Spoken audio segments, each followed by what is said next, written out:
एक समय की बात है, आरव और उसकी बहन माया समुद्र के किनारे एक छोटे से गांव में रहते थे। उन्हें हमेशा नई जगहों की खोज करने का शौक था। एक दिन उन्हें एक पुरानी नाव मिली जो उनके दादाजी की थी। दादाजी ने उन्हें बताया था कि कहीं समुद्र के बीचों बीच एक अज्ञात द्वीप है जिसका रहस्य अभी तक कोई नहीं जान सका है। आरव और माया ने ठान लिया कि वे इस द्वीप के रहस्य को जानने के लिए निकलेंगे। आरव और माया ने अपनी यात्रा के लिए सारी तैयारी की और नाव में सवार हो गए। समुद्र की लहरों के साथ खेलते हुए वे अज्ञात दिशा में बढ़ते रहे। कई दिनों की यात्रा के बाद अचानक एक भयानक तूफान आया और उनकी नाव लहरों में डगमगाने लगी। लेकिन आरव ने अपनी समझदारी और साहस से नाव को संभाले रखा। तूफान के बाद उन्हें एक अजीब सी चमकती रोशनी दिखी जो समुद्र के बीच से आ रही थी। वो रोशनी उन्हें द्वीप की ओर ले गई। जब वे द्वीप पे पहुँचे तो उन्होंने देखा कि यह द्वीप बिल्कुल ही अलग है। यहाँ की वनस्पति, जानवर, पेड़ पौधे सब कुछ अनोखा था। उन्होंने द्वीप में खोजबीन शुरू की। उन्हें एक पुराना मंदिर मिला जिसमें रहस्यमय चित्र और लेख थे। द्वीप पर घूमते हुए उन्हें कई अजीब जीव मिले। उनमें से एक था एक विशाल पक्षी जो उन्हें देख रहा था। उन्होंने उस पक्षी का पीछा किया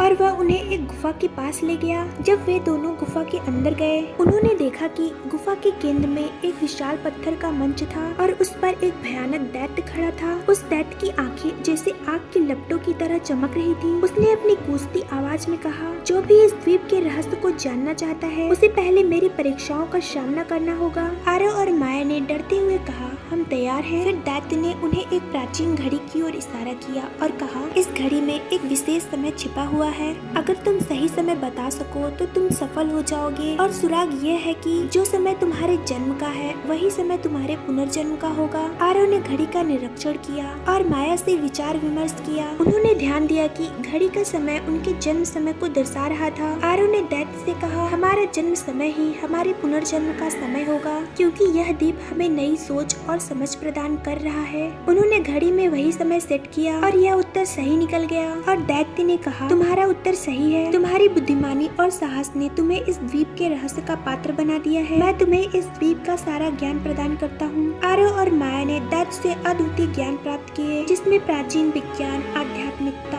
और जीवन जीने के अनोखे तरीके शामिल थे। यह ज्ञान उनके जीवन को हमेशा के लिए बदलने वाला था। आरव और माया ने दैत्य को अलविदा कहा और अपने नाव में बैठकर गांव वापस आ गए। गांव लौटकर उन्होंने इस ज्ञान को सभी के साथ साझा किया। उनके साहस और बुद्धिमानी की कहानी गांव में प्रेरणा का स्रोत बन गई। उनके अनुभव ने सभी को सिखाया कि साहस, बुद्धिमानी और दृढ़ संकल्प से किसी भी चुनौती का सामना किया जा सकता है। यह कहानी इस बात को सिद्ध करती है कि जीवन की चुनौतियों का सामना करने के लिए हमें अपने भीतर की बुद्धिमानी और साहस को पहचानना होगा। आरव और माया की यह यात्रा हमें सिखाती है कि कठिनाइयों के बावजूद भी अगर हम सही सोच और समझदारी से काम लें तो हमें सफलता अवश्य मिलेगी। आई होप कि ये स्टोरी आपको पसंद आई होगी। सो फ्रेंड्स, मिलते हैं एक नई इंटरेस्टिंग स्टोरी के साथ। Thanks for watching.